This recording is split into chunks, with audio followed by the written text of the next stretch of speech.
새해 첫날 우리에게 주신 하나님 말씀 로마서 1장 16절에서 17절 말씀입니다. 로마서 1장 16절에 17절 말씀, 제가 가진 성경으로는 신약 239페이지입니다.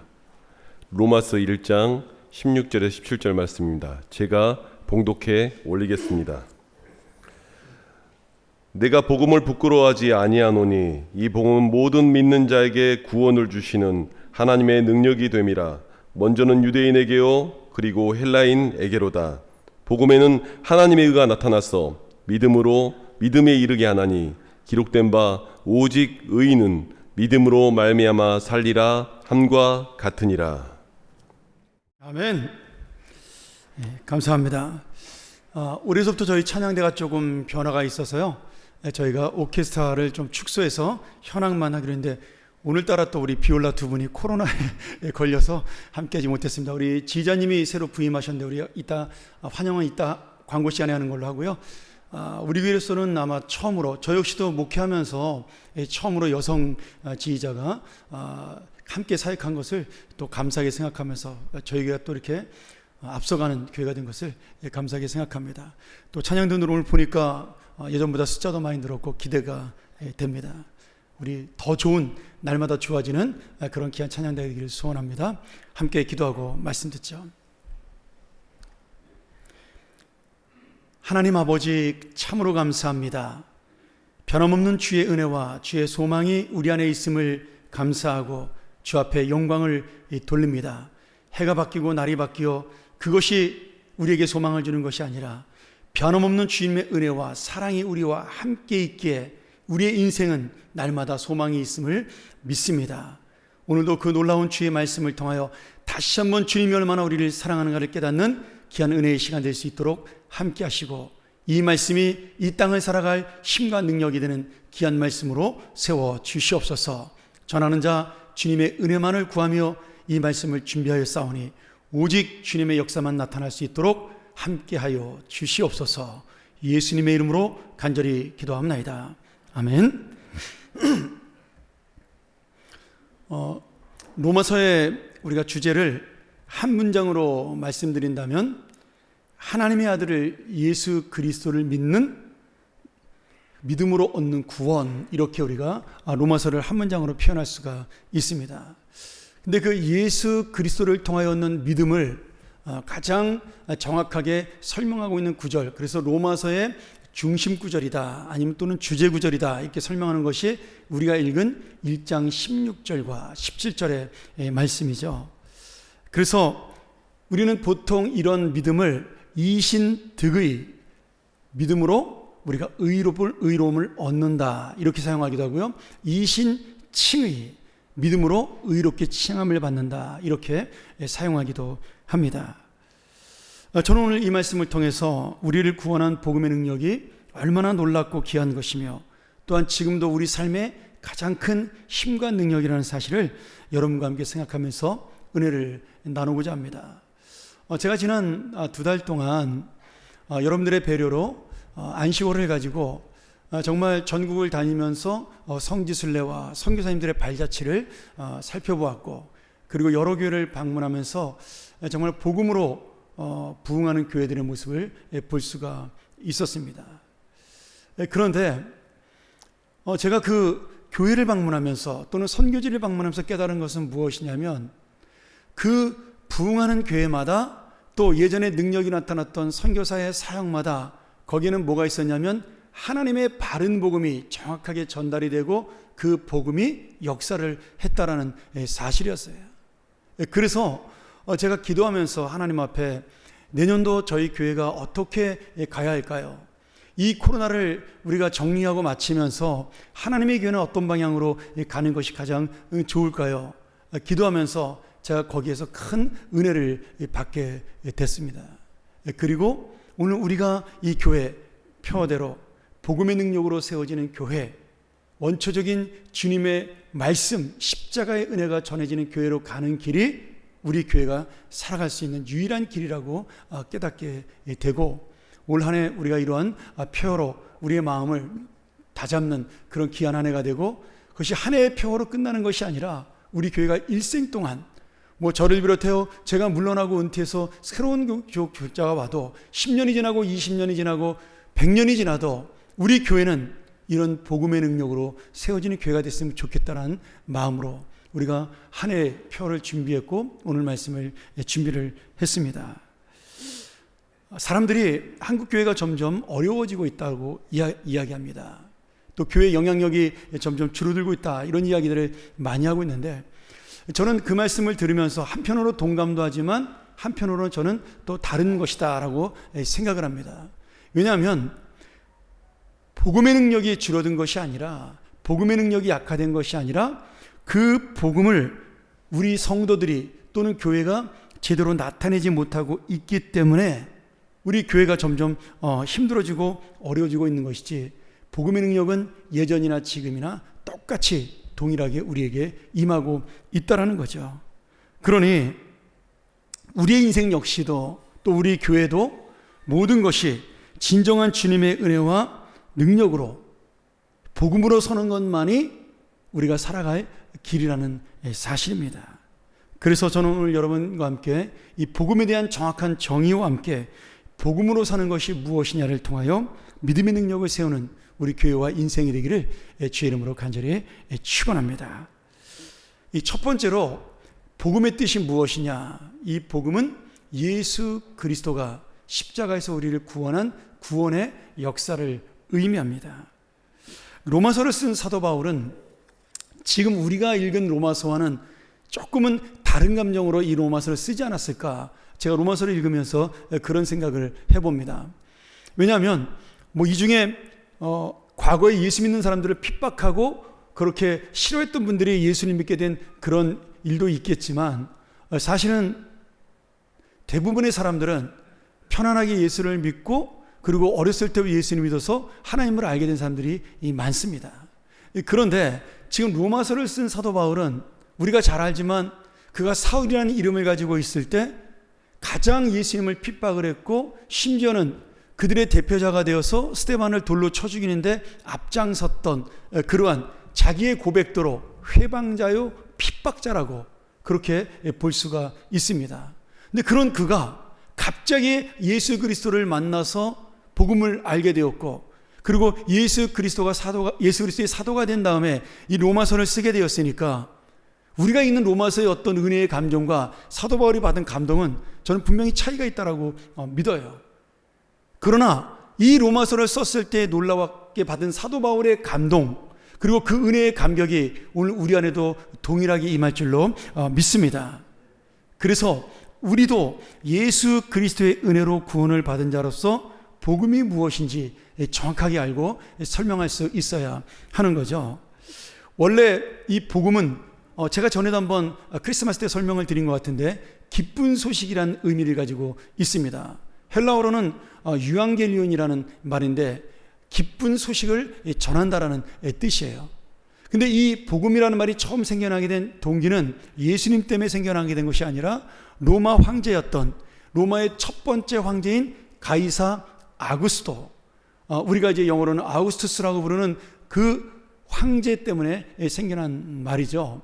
로마 황제였던 이 가이사 아구스토는 우리가 잘 알지만 유명한 줄리우스 시저의 양아들이었습니다.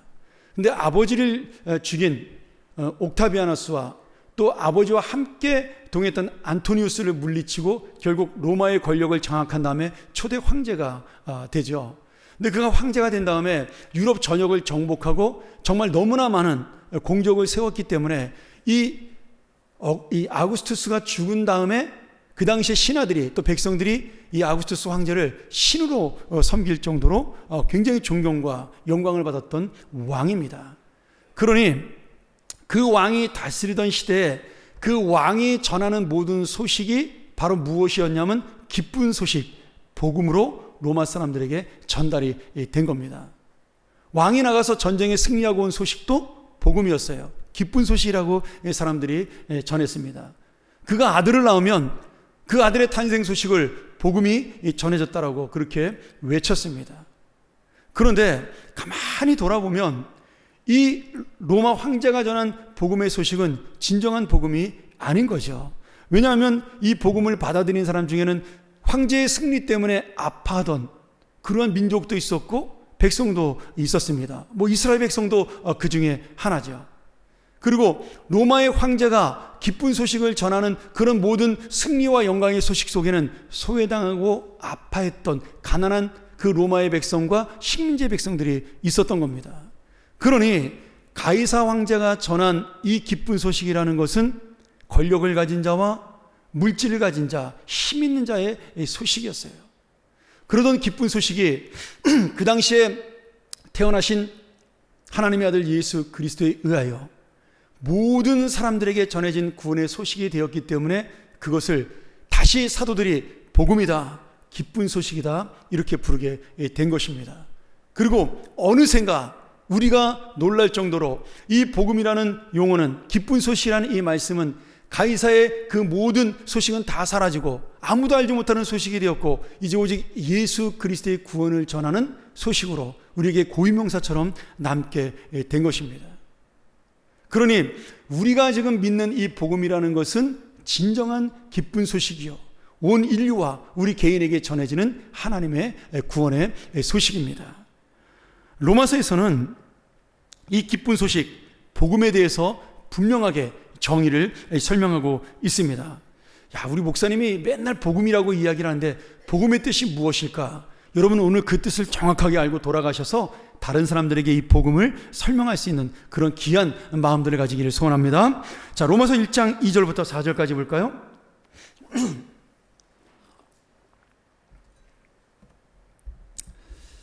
제가 먼저 여러분에게 읽겠습니다. 이 복음은 하나님이 선지자들을 통하여 그의 아들에 관하여 성경에 미리 약속하신 것이라.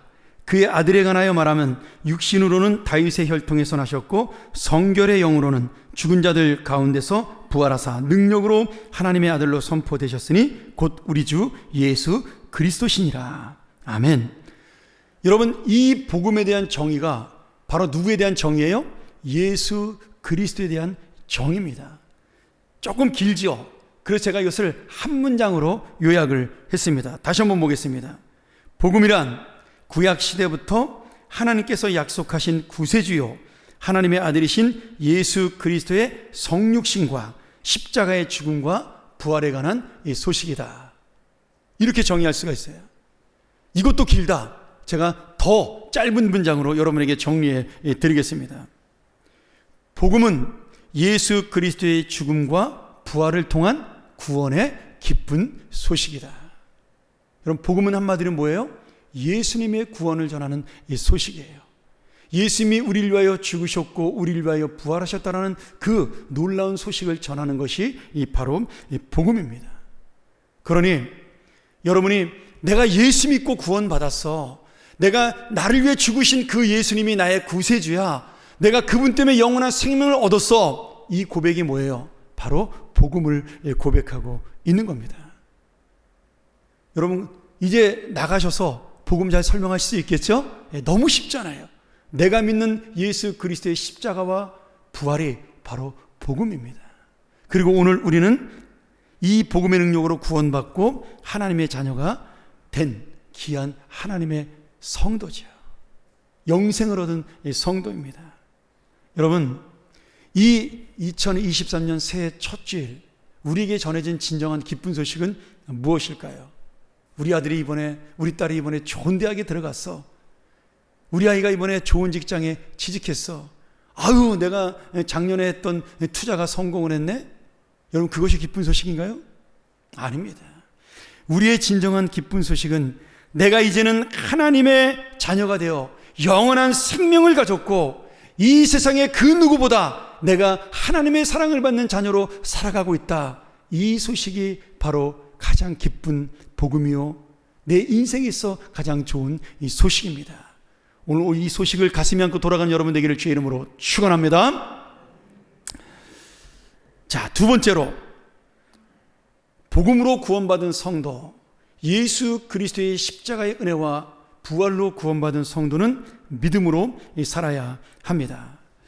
우리가 읽은 16절에 복음을 부끄러워하지 않는다는 말씀과 17절에 믿음으로 살아야 한다는 말씀은 똑같은 의미를 가지고 있어요. 그러면 왜 복음을 부끄러워하지 않는다? 아니, 나를 위해 구원하신 예수님을 내가 믿는데, 전하는데 그것이 왜 부끄럽지? 그 당시 사람들은 이것이 부끄러운 일이었어요. 우리 한번 고린도전서 1장 23절을 볼까요? 좀 더 정확하게 이 부끄러운 이유를 설명하고 있는데요. 우리는 십자가에 못 박힌 그리스도를 전하니 유대인에게는 거리끼는 것이요 이방인에게는 미련한 것이로되.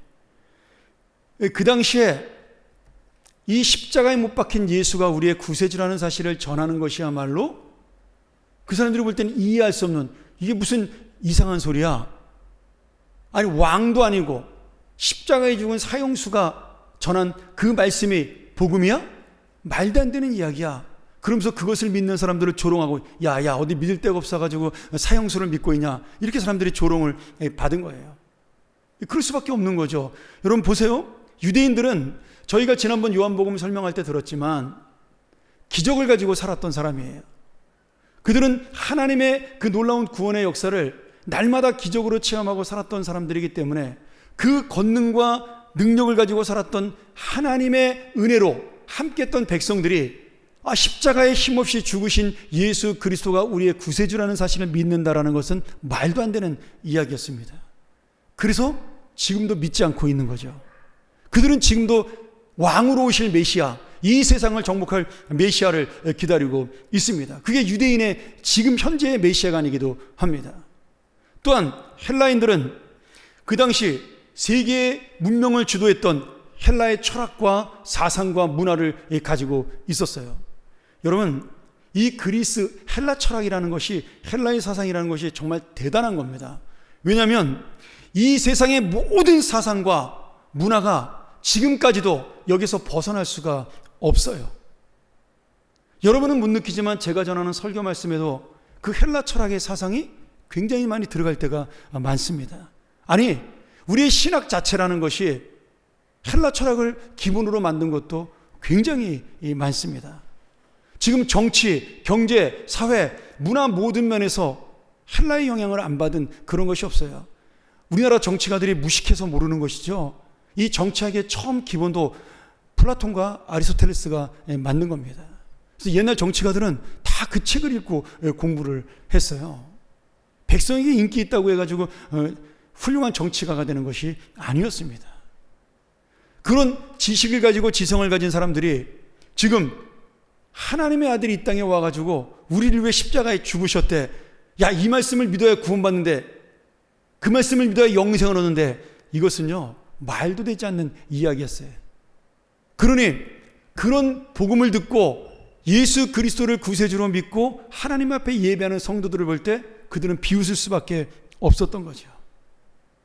야, 저놈들은 저거 뭐야? 비참하게 죽은 사형수를 자기네 신으로 믿고 있네? 이렇게 비웃음을 받았던 겁니다.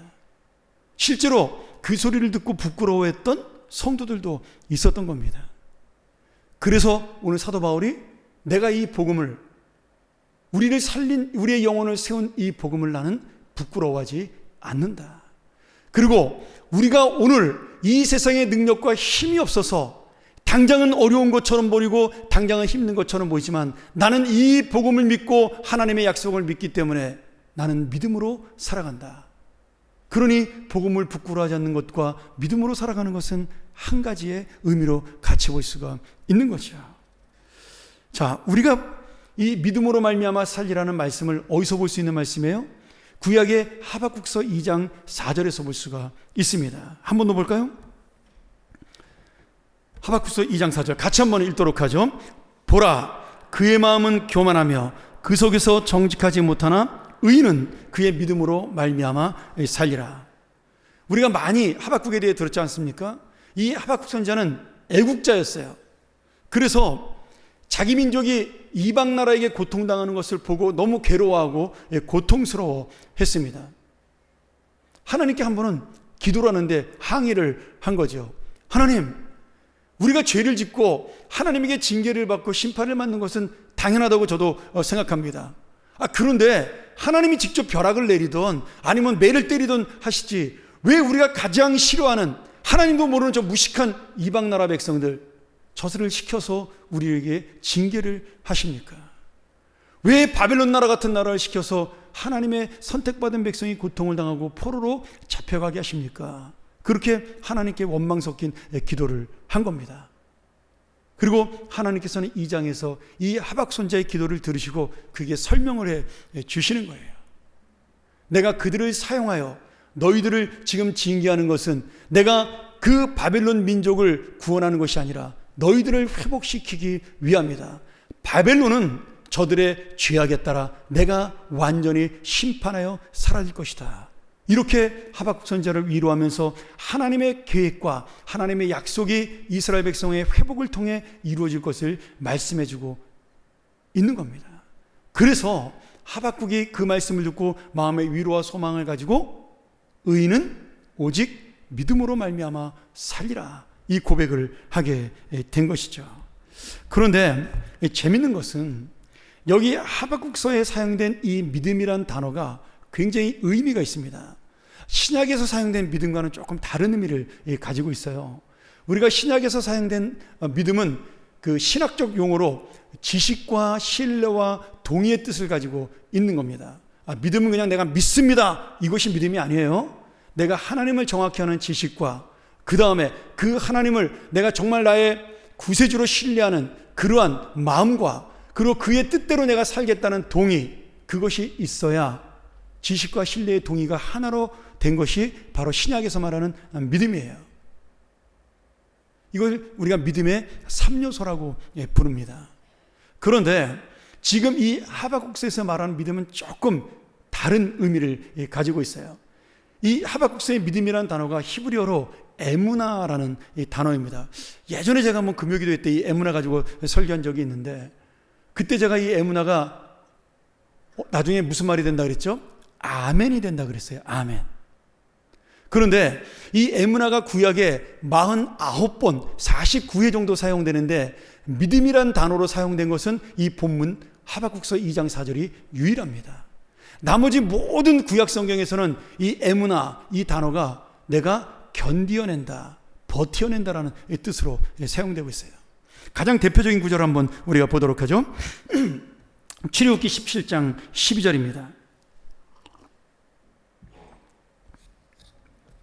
자, 이스라엘 백성이 모세와 함께 출애굽한 다음에 광야에 들어갔는데 이 이스라엘 백성이 제일 먼저 전쟁을 한 민족이 뭐냐면 아말렉 족속이었어요. 이 아말렉 족속이 이스라엘 백성이 가는 그 길목에 기다리고 있다가 맨 뒤에 이스라엘 백성이 앞에는 그 12지파의 그 제사장들 대표들이 쭉 법궤를 가지고 가고 뒤에는 그 건강한 사람 순서대로 지파가 순서대로 가고 맨 나중에 따라올 수 있도록 노인들과 그 다음에 약한 사람들이 맨 뒤에 갔는데 이 아말렉 군대가 비겁하게 맨 뒤에서부터 이스라엘 백성을 침략을 해 옵니다. 그 전쟁이 벌어지죠. 그래서 이 전쟁이 벌어졌을 때 모세는 산 위에 올라가서 손을 들고 기도하고 여호수아는 그 전쟁을 대신합니다. 그때 모세가 산에 올라가 기도할 때 데리고 간 사람이 아론과 훌이었어요. 근데 전쟁을 하는데 모세가 이렇게 손을 들고 기도하면 그 전쟁에서 이기는데 팔이 아파서 손을 내리면 전쟁에서 밀리는 겁니다. 처음엔 몰랐어요. 근데 시간이 지나면서 계속 반복적으로 모세가 손을 내리면 전쟁에서 지고 올라가면 이기고, 이것을 아론과 훌이 발견하게 된 겁니다. 그러니 아론과 훌이 어떻게 했어요? 이 모세를 편안한 바위에다 앉히게 한 다음에 자기들이 한쪽 손 양쪽 손을 붙잡고 이 손이 내려오지 않도록 날이 새도록 그렇게 같이 기도를 한 겁니다. 두 사람의 협력에 의해서 모세의 손이 내려오지 않았고, 그 모세의 손이 내려오지 않을 때 여호수아는 그 전쟁을 통해 완전히 아말렉 군대를 물리치는 승리를 할 수가 있었어요. 그 말씀이 오늘 뭐냐면 해가 지도록 그 손이 내려오지 않았다라는 거예요. 그런데 여기 내려오지 아니한지라가 바로 뭐예요? 에무나, 믿음이라는 단어를 쓰고 있는 겁니다. 지금 이 모세가 견디고 있다라는 거예요. 버티고 있다라는 거예요. 뭘로요? 하나님의 은혜로, 하나님의 능력으로, 하나님의 믿음으로, 하나님을 붙드는 그 의지로 그가 지금 버티고 견뎌내므로 그 전쟁에서 승리를 했다라는 의미예요. 그러니 지금 이 하박국서가 말한 의인은 믿음으로 말미암아 살리라는요, 네가 하나님을 의지해서 버텨라, 하나님을 의지해서 견뎌라, 하나님만 붙잡고 살아라, 그런 뜻으로 말씀해주고 있는 겁니다. 사랑하는 여러분, 믿음의 의인은 이 현실 속에서 어떻게 버틸 수 있을까요? 어떻게 견딜 수 있을까요? 앞으로 이루어질 하나님의 약속을 믿고 지금 당장 내 눈앞에는 아무것도 보이지 않는 것처럼 그렇게 생각이 들어도 반드시 이루실 주님의 신실하심을 믿고 버티는 것이 바로 믿음으로 사는 성도의 삶입니다. 세상에서 조롱을 당하고 무시를 당하고 야, 네가 믿는 예수 믿어가지고 네가 잘된 게 뭐가 있냐라는 그런 비웃음을 받아도 끝까지 복음을 부끄러워하지 않는 믿음으로 사는 성도, 그것이 바로 이 믿음으로 견디는 성도의 모습이에요. 모세는 이 승리의 약속을 믿고 아말렉과의 싸움에서 아론과 훌과 합력하여 끝까지 팔을 내리지 않음으로 견뎌냄으로 승리를 얻었습니다. 초대교회 성도들은 환난과 핍박 속에서도 견디고 버텨내므로 결국 이 예수 그리스도의 복음이 전 세계로 전파되는 놀라운 역사를 이루게 된 것입니다. 오늘 믿음으로 살고 복음으로 살았던 십자가의 삶, 그것을 견뎌냈던 예수 그리스도의 은혜가 바로 우리를 살린 거죠. 그런데 왜 우리는 이 복음으로 살려고 하는데 능력이 없을까요? 그게 오늘 사도 바울의 안타까움이에요. 제가 이 말씀을 준비하면서 예전에 읽었던 좋은 글이 생각이 났습니다. 예전에 한동대에 계시다가 지금은 이제 경북대에 계시는 걸로 알고 있는데 그 경북대 법대 교수님인 김두식 교수님이 쓴 글이 있어요. 예수 없는 십자가, 십자가 없는 예수라는 글입니다. 제가 이 글을 좀 인용해서 제 생각을 여러분에게 좀 같이 전하도록 그렇게 하겠습니다. 이 글에서는 여러분 제가 그 부임했을 때 여러분에게 필독서로 읽으라고 추천했던 도서 기억나시나요? 그 엔도 슈샤크가 썼던 침묵이라는 책이 있습니다. 이 엔도 슈샤크는 일본의 가장 유명한 카톨릭 작가 중에 한 명이에요. 우리 개신교 작가로는 미우라 아야코라는 사람이 있고 이 카톨릭 작가로는 엔도 슈샤크가 있습니다. 이분이 서구의 몰락 또는 이 침묵이라는 책, 그리고 우리가 지금 소개할 숙적이라는 책을 통해서 굉장히 일본에서는 카톨릭 작가로 신앙적 작가로 유명한 그런 분이죠. 나중에 이분이 쓴 책들을 하나씩 읽어보면 굉장히 큰 은혜가 있습니다. 근데 이 숙적이라는 작품에는 그 임진왜란 때 우리나라를 침략했던 두 장군, 카톨릭 신자였던 고니시 유키나가와 불교 신자였던 그 가장 잔인하게 우리나라를 침략한 가토 기요마사 장군의 이야기가 담겨 있어요. 이 두 사람이 평생의 라이벌인데 나중에 세상에서는 가토 기요마사가 승리를 합니다. 결국 이 고니시 유키나가는 죽게 되죠. 그런데 이 두 사람이 평생 동안 라이벌 관계로 싸워온 이야기를 신앙적으로 풀어나가는 그런 이야기예요. 근데 여기에 우리나라의 임진왜란 이야기가 나옵니다. 근데 재밌게도 여러분 제가 좋아하는 작가이기도 한데 김은이라는 작가가 쓴 혹시 칼의 노래라는 그 작품을 아시나요? 임진왜란 당시 그 이순신 장군의 그 난중일기를 역사적 기반으로 해서 썼던 소설인데 굉장히 유명한 소설이죠. 그것도 좀 읽어보셔요. 여러분 정말 좋은 책들입니다. 근데 이 김은 작가인 칼의 노래에도 이 장군이었던 고니시 유키나가의 이야기가 담겨 있어요.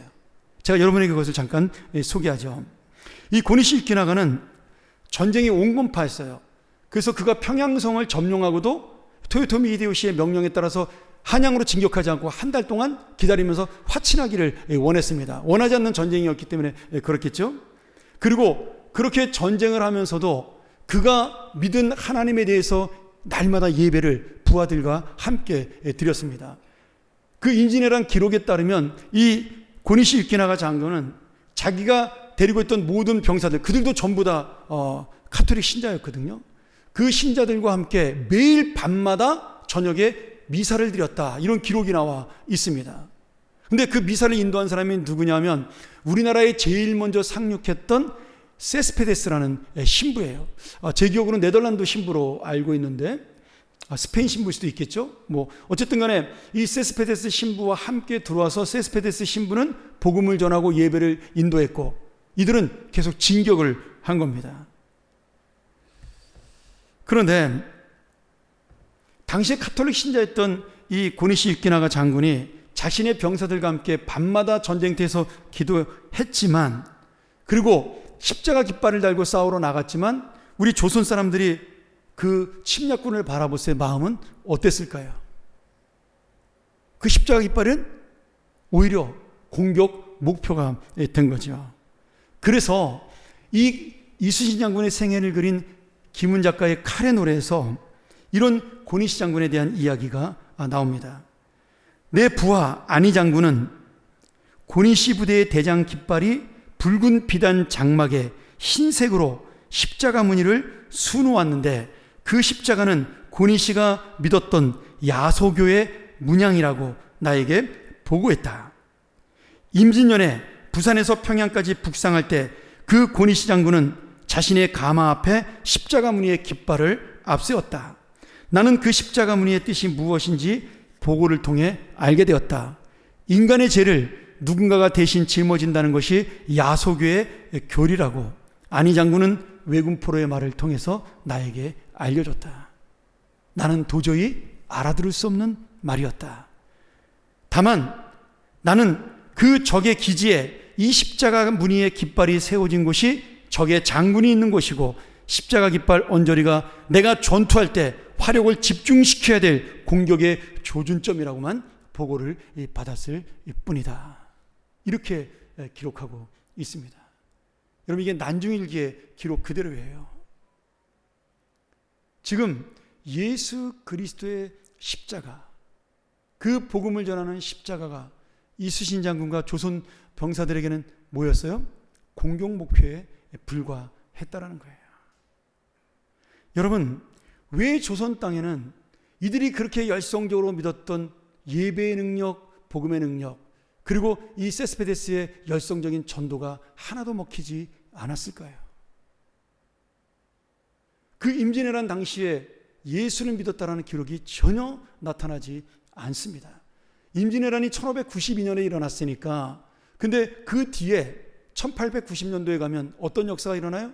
그 당시에 캐톨릭 신자와 그 당시에 들어왔던 많은 개신교 신자들을 통해서 우리나라가 전국적으로 복음이 퍼져가는 역사를 만나게 됩니다. 같은 복음을 전했는데 왜 임진왜란의 복음은 능력이 없고 힘이 없고 오히려 미움을 받는 복음이었고, 왜 1890년대 1900년대 초반의 믿음은, 그 복음과 십자가는 우리의 인생을 바꾸는 놀라운 영향력을 끼쳤을까요? 여러분, 거기에 이 복음의 은혜가, 비밀이 담겨져 있는 겁니다. 지금 아무리 엔도 슈샤크라는 작가가 고니시 장군의 믿음을 이야기해도 그를 신앙의 모범으로 존경하는 한국 사람은 단 한 사람도 없습니다. 왜냐하면 이 고니시 장군과 침략군 왜군은 복음이 진짜로 명령했던 믿음과 희생의 마음은 없이 상간의 명령과 자신의 욕심을 위해 다른 나라를 침략한 십자가 없는 믿음이요 복음이 없는 신앙으로 살았기 때문입니다.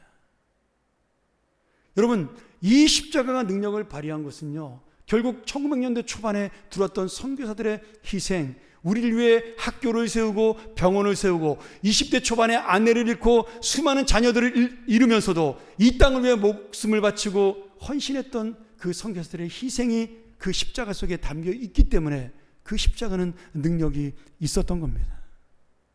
그 복음은 우리의 가슴을 울리고 우리의 마음을 바꿀 수가 있었던 거예요. 그러니 고니시의 십자가, 그 천막이 아무리 화려하고 아름다웠어도, 그가 타고 다니는 가마의 십자가 깃발이 아무리 좋았어도 이순신 장군의 고백대로 그것은 공격 목표에 불과한 적군의 깃발에 불과했습니다. 오늘 여러분, 왜 우리 교회가 세상에 조롱당하고 공격을 당하고 있을까요? 바로 우리의 인생과 삶에 이 교회가 나가는 방향 속에 십자가의 희생이 아니라 십자가의 무늬만 담겨있기에 이 세상은 우리를 조롱하고 공격하고 있는 것입니다. 그래서 요새 젊은이들은 교회를 다닌다 그러면 너 교회 나가? 이렇게 질문하는 아이들이 굉장히 많습니다. 그리고 대학생들 중에 나 교회 다녀라고 정확하게 이야기하는 아이들이 그렇게 많지 않아요. 밥 먹을 때 기도하는 것도 눈치를 보면서 기도하고요. 어느샌가 우리의 십자가는 이렇게 땅에 떨어지게 된 것입니다. 여러분, 복음의 능력이 없어서 그럴까요? 아니면 십자가의 능력이 없어서 그럴까요? 아닙니다. 이 그리스도의 복음이 말하는 진정한 영혼과 정신이 그 십자가와 복음 속에 없기에, 무늬만 있기 때문에 그 능력은 나타나지 않은 겁니다. 여러분, 세상은요, 우리가 진실하게 살아도 알아주지 않아요. 저는 조금도 우리 십자가가 부끄러워 십자가로 돼야 된다고 믿습니다. 이 교회가 조금 더 힘을 잃어야 하나님이 역사한다라고 믿어요. 우리가 이 시대에, 이 상황에 무엇으로 견뎌내고 버텨낼 수 있나요? 우리가 그것을 이길 수 있는 그 믿음, 하박국이 가진 믿음, 오늘 그 환난과 핍박 속에도 복음을 전했던 사도 바울의 믿음, 우리는 그것을 어떻게 가질 수 있을까요? 오늘 바로 이 십자가의 정신을 가지고 나아갈 때, 이 복음의 희생을 가지고 나아갈 때, 오늘 우리에게 진정한 믿음의 능력은 나타난다는 사실이죠. 사랑하는 여러분, 우리가 주님의 뜻대로 살다가 이 세상에 잘 되는 것을 얻지 못할 때가 더 많습니다. 이 세상이 가장 좋아하는 물질을 내가 포기해야 될 때도 있고요. 이 세상 사람들이 갖기를 원하는 명예와 영광과 권력을 손에서 놔야 될 때도 있습니다. 그것이 하나님이 원하기 일이기 때문에 내려놔야 될 때가 있는 거죠. 그것을 내려놓는 순간에 이 십자가는 더 이상 부끄럽고 이 복음은 더 이상 조롱당하는 복음이 아니라 하나님의 능력이 나타나는 은혜의 복음이 될 줄 믿습니다. 사랑하는 여러분, 오늘 우리가 이 어려운 세상 속에, 어려운 현실 속에, 여러분, 경제적으로 어렵다, 그것이 어려운 것이 아니라 내가 믿음으로 살아가지 못하는 내 마음이 어려운 것을 깨닫기를 소원합니다. 하나님의 그 의로움과 능력이 나타나지 못하는 이 세상이 어려운 것을 우리 마음속에 담기를 소원합니다. 그리하여 오늘도 우리가 다시 한번 믿음으로 견뎌내고 버티면서 주님의 약속을 기다리고 하나님의 진정한 십자가의 의인, 복음의 능력으로 살 때 어느새 이 세상은 우리를 다시 세워주는 은혜가 나타날 줄 믿습니다. 오늘 그러한 인생, 그러한 교회, 이 복음의 능력으로 다시 세워지는 우리의 모든 삶이 되기를 주의 이름으로 간절히 축원합니다. 우리 함께 이 시간 이 말씀 기억하면서 기도하기 원합니다. 여러분, 이 세상에 욕심 없는 사람이 어디 있을까요? 이 세상에 정말 자신의 야망과 욕망이 없는 사람이 어디 있겠습니까? 그런데 주님께서 우리가 복음을 위해, 주님의 십자가의 그 은혜를 위해 그것을 내려놓으라고 말씀하실 때가 있습니다. 여러분, 내가 믿음으로 견디며 그것을 내려놓을 때 하나님의 복음은 역사할 것입니다. 하나님의 능력은 나타날 것입니다. 우리 교회가 다시 한번 이러한 능력을 세우는 교회, 복음으로 일어서는 교회, 복음이 세워지는 교회가 되게 해달라고, 내 인생이 십자가로 다시 단단히 세워지는 그런 인생과 삶이 되게 해달라고, 우리의 가정과 우리의 자녀가 이런 주님의 놀라운 복음의 능력으로 살아가는 귀한 하나님의 사람들이 되게 해달라고 우리 시간 결단하며 함께 기도하겠습니다.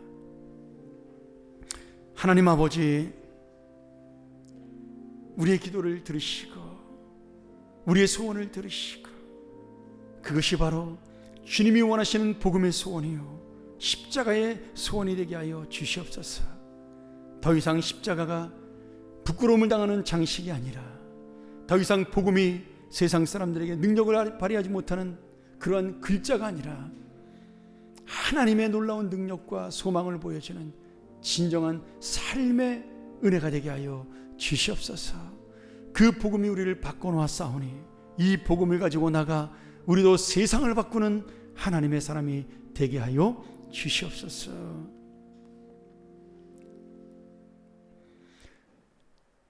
전능하신 아버지 하나님, 오늘 우리가 이 말씀을 통하여 다시 한번 복음의 능력으로 세워지는 교회와 인생이 되기를 소원합니다.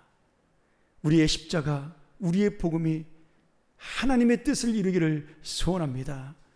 우리의 가정과 우리의 자녀가 이 놀라운 은혜를 가지고 살기를 원합니다. 하나님께서 우리의 마음을 붙잡아 주시고 우리의 믿음을 견뎌내게 하시고 끝까지 이 믿음으로 말미암아 살아가는 인생 되게 하여 주옵소서. 이 교회가 정말 하나님 앞에 서는 날까지 끝까지 이 복음을 전하는 교회로 설 수 있도록 함께하여 주시옵소서.